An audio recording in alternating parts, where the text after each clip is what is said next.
Welcome back to another episode of Advancing with Amy, mental health warrior and neurospicy mama. Today, I sit down with Stefani Cohen, a licensed clinical social worker whose unique expertise lies in helping children and families navigate developmental challenges. Plus, she's developed a groundbreaking approach to overcoming the often overlooked fear of dogs. From real-life success stories to practical tips you can use right now, Stefani shares how phobias like this can shape family life, why they tend to fly under the radar, and the compassionate, step-by-step methods that truly empower kids and their parents to conquer anxiety. If you or someone you love struggles with fears that hold them back, especially when it comes to our four-legged friends, this episode will offer hope, guidance, and maybe even a few smiles along the way. Let's dive in. Today we're talking with Stefani Cohen. And Stefani, can you tell me a little bit about what you do and how you got started in it? Sure. So I'm a licensed clinical social worker, and my main practice is working with families and children. Many of them are neurodivergent kids with some developmental delays, young children for the most part. And then I have this little side niche, it's actually more than a niche now, which I'm happy about, of helping people who are afraid of dogs face that fear. That's great. My daughter's afraid of dogs, so I think it's so impressive that you've got a whole business created out of this so that people can get help and move on with their lives, because it can be totally restricting.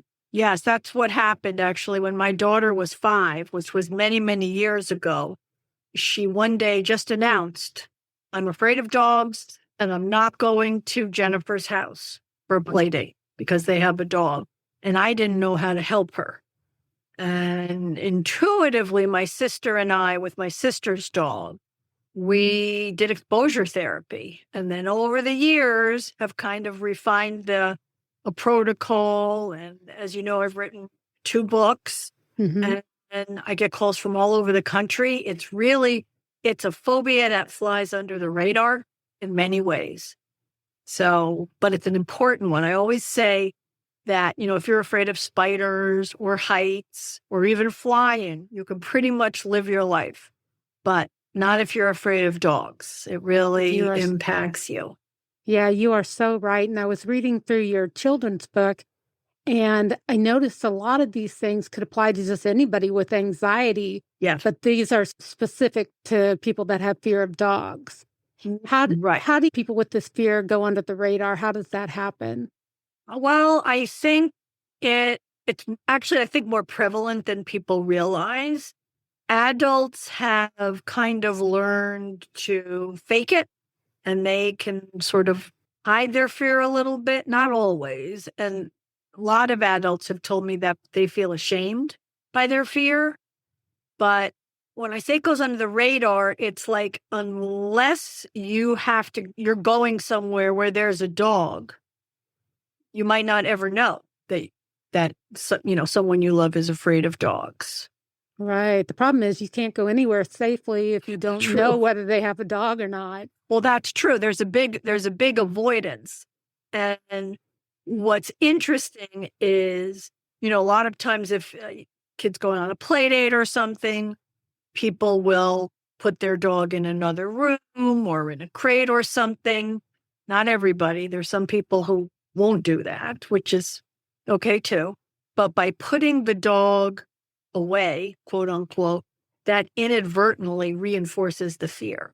Because, oh my gosh, I would have never thought that. I mean, yeah. So the translation is, wow, that dog must be dangerous if they're putting it away.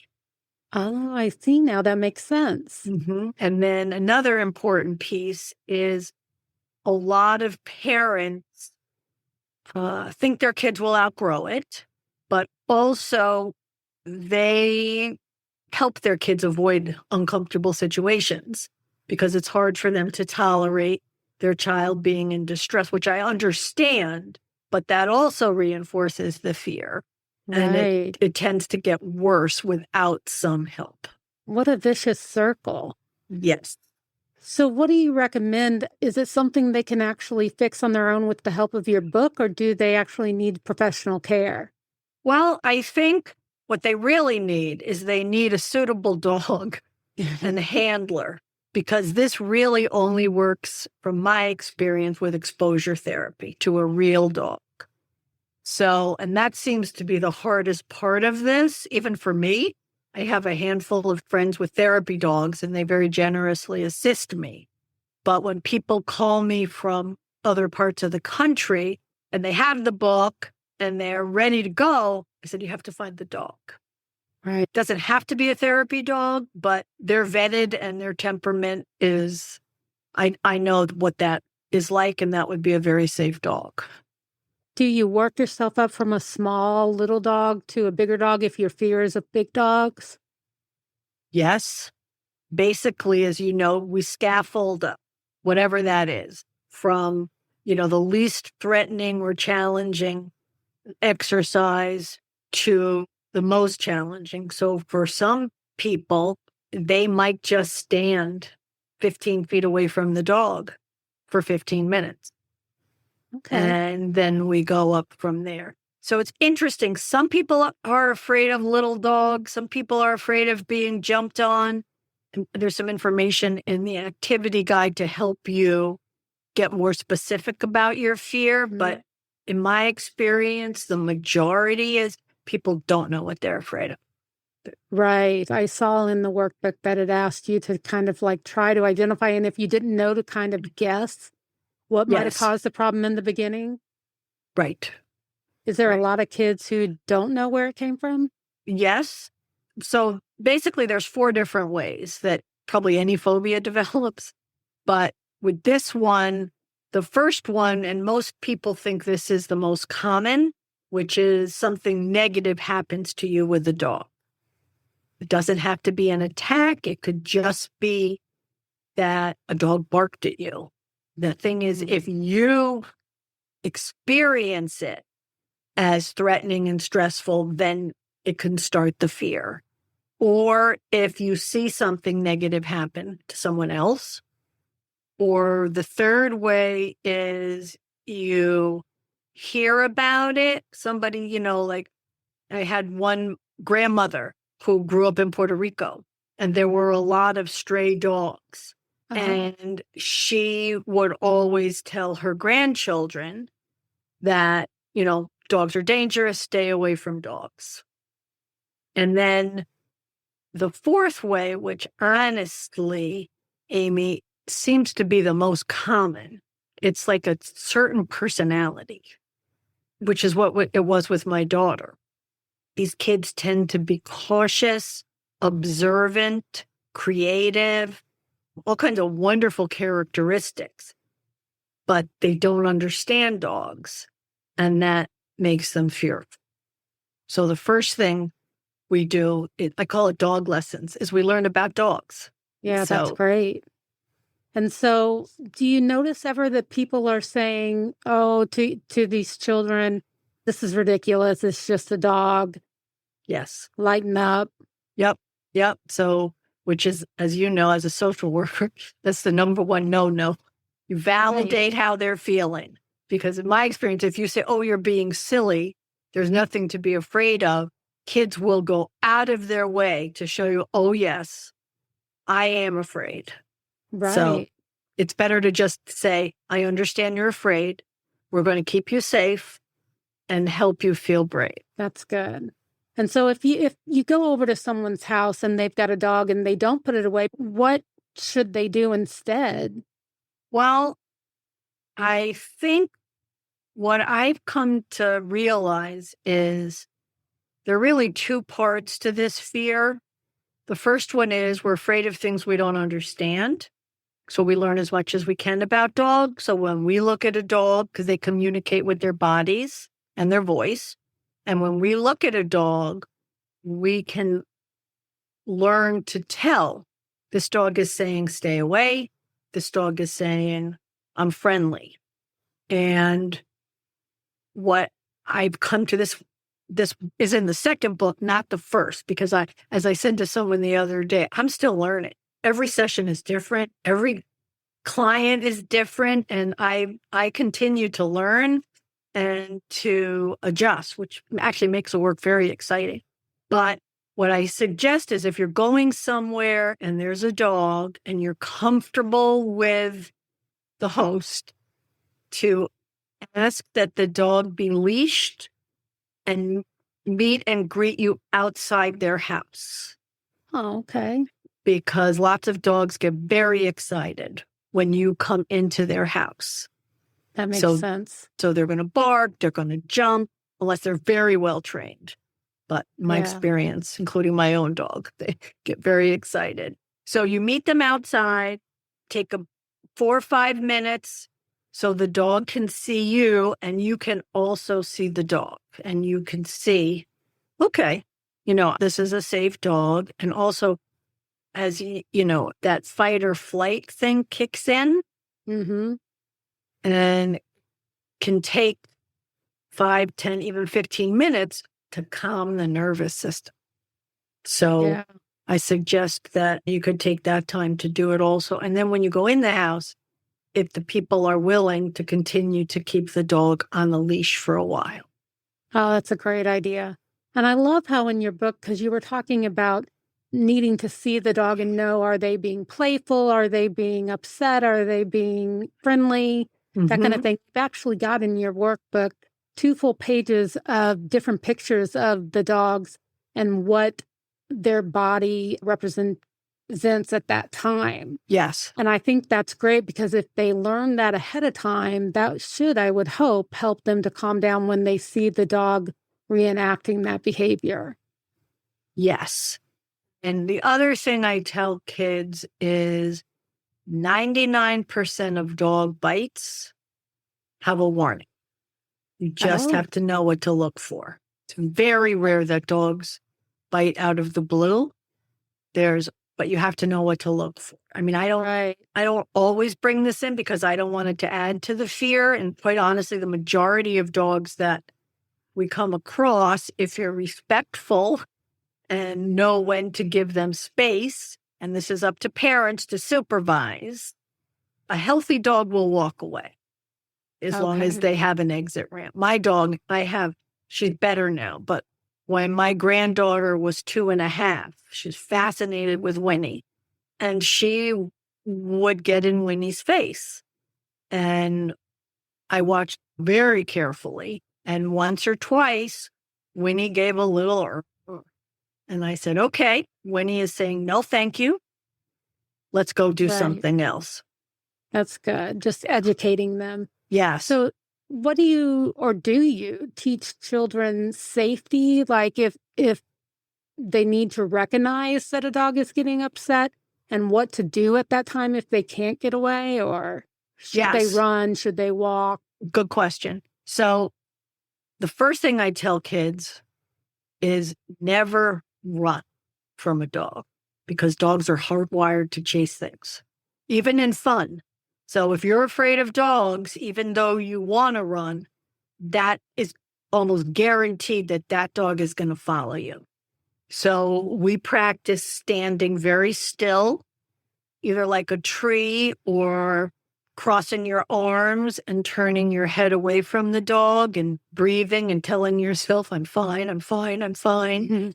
Because in dog language, when the dog turns their head away, they're telling the other dog, I'm not interested, keep moving. Ah, okay. Yeah. That's great. Yeah.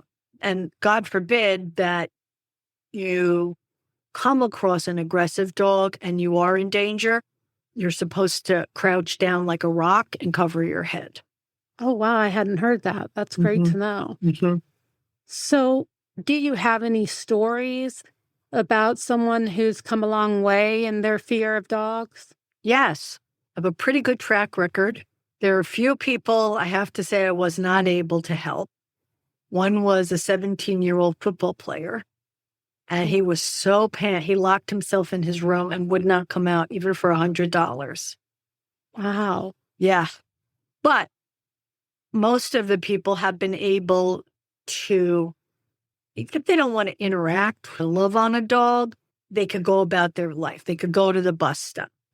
They could walk past a dog in a restaurant that's laying down, things like that. One of my poster child for this is Taylor, who, when she was 7, she came with her parents. And by the way, this is the tricky part. Many parents are supportive and kind of do that balance between helping but not forcing. Okay. But not all parents.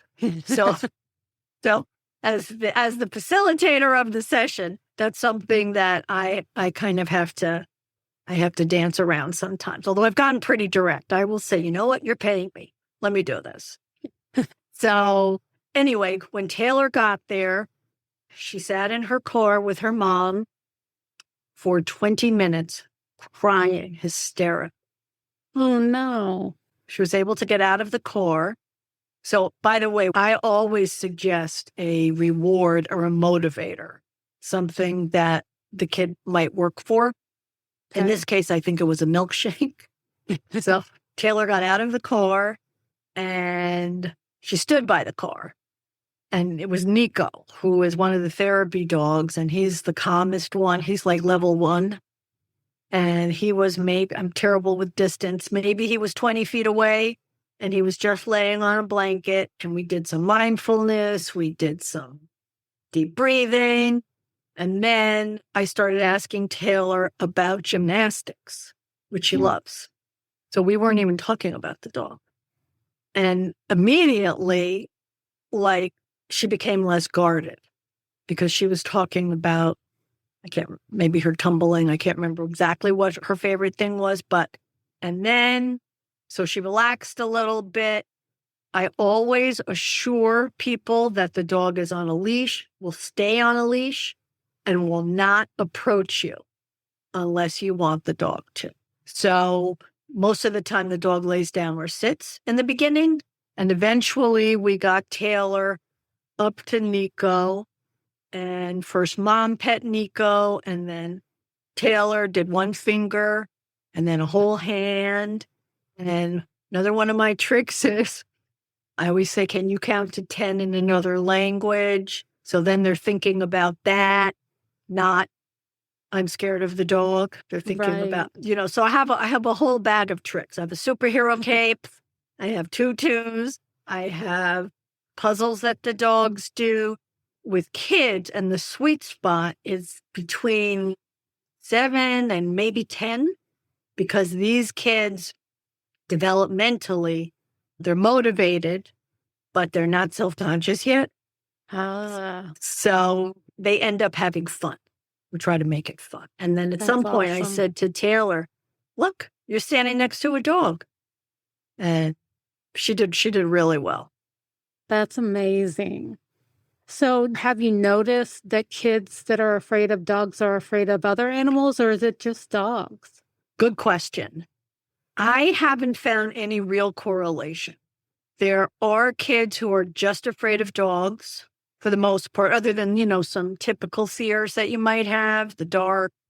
But there are some kids who are afraid of more than dogs. Okay. Sometimes they tend to be a little more anxious. Often people are afraid of cats, dogs, birds. And I think it all comes down to the animals feel unpredictable. Right. And I think I had read a while ago, I had said there's 2 things about the fear, and I never got to the second one, which is a need to control. You have to feel. Oh, I see that. Yeah. So we'll always make sure they have control. We promise them they will not be forced to do anything they don't want to do. We will enthusiastically nudge them, but we don't force. That's great.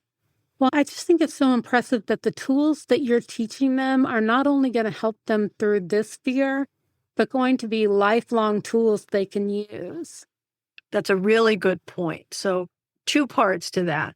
The first one is I often, before we actually meet with the dog, because I do one session without the dog, I will ask them to remember a time when they felt afraid.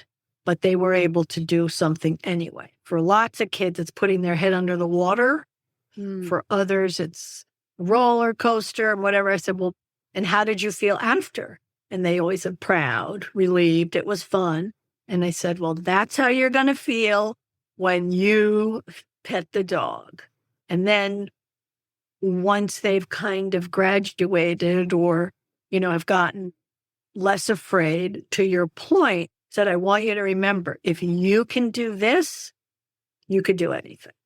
Yes, I love that.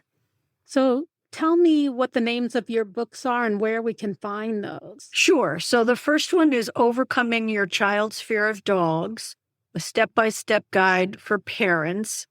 And if I could go back, or it wasn't such a big deal, I would change the title because it's a very useful book for not just parents, for therapists, dog trainers, grandma, anybody who wants to help someone who's afraid of dogs. Right. And it's not just for children either.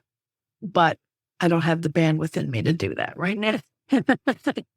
And the second one, which really is only about a year old, is How to Face My Fear of Dogs, which is the companion activity guide for kids to do with the first book. Yeah, I absolutely love that. So where can they find these? Are they on Amazon or in certain bookstores? They're not in bookstores. They're Barnes & Noble, Amazon. I think those are the main ones. Okay. And if they want to work with you specifically, do you only do face-to-face assistance or do you ever do any Zoom meetings? Or I definitely do Zoom meetings and I can consult, but if I don't have the dog there, I can't do the exposure therapy. Well, that makes sense. Yeah. But I can guide from afar. It's interesting. Last year, a mom in British Columbia had a 9-year-old boy, autistic boy, who was afraid of dogs. And I helped them come up with a plan. I think it was the behavior therapist who helped also, and she ran the session. They found a dog, and he made a lot of progress. I was really happy about that. Great. So if they do want to work with you, where do they find you? So my website is overcomefearofdogs.com. Also on Instagram, that's the handle. And my email, and I don't mind if people contact me directly, is my name, but you have to spell it correctly. StefaniCohen, and then LCSW@gmail.com. Perfect. And I'll put all of that information in the show notes as well. Thank you. Is there anything that you feel like we didn't cover that you'd like to speak to? I think I would just like to speak to this fear can be faced, and it really is life-changing. The emails and the reviews of the book, I mean, it really just shows that people didn't realize that this was a thing and that it could be helped. Yeah, it must be very rewarding to hear from people. It's incredibly rewarding. And like I said, each session is different and it really keeps you on your toes. Today, I worked with a 6-year-old little girl who, when we went into her house, actually, and it was Nico again. We went in and she was hiding behind the sofa. By the end, she was showing him her dance moves. Oh my gosh, that's beautiful. Yeah. I love it. Yeah. Wow. It's extremely rewarding. Well, I really appreciate you coming on and talking to us about this today. It means a lot. Well, thank you so much. I love to spread the word, and thank you for helping. Definitely. All right. You have a good day. You too. Thank you so much for tuning into this episode of Advancing with Amy, Mental Health Warrior and Neurospicy Mama. I hope you found Stefani Cohen's insights on helping kids and adults overcome their fear of dogs as inspiring as I did. Remember, facing your fears can be truly life-changing. My daughter has been afraid of dogs her entire life, and I'm finally feeling some hope that I can get her some help with this. If you'd like to learn more or need resources for yourself or a loved one, visit Stephanie's website at overcomefearofdogs.com. Her books, Overcoming Your Child's Fear of Dogs, a step-by-step guide for parents, and the companion activity guide, How to Face My Fear of Dogs, are available on Amazon and Barnes & Noble. If you're interested in working with Stephanie directly or just have questions, she welcomes your emails at stephaniecohenlcsw@gmail.com. That's StefaniCohenlcsw@gmail.com. I'll also include that in the show notes. Facing fears, building confidence, and supporting our kids. These are lessons we can all use. Thanks again for listening, and be sure to subscribe so you don't miss our next conversation on Advancing with Amy, Mental Health Warrior, and Neurospicy Mama. Keep advancing, warrior.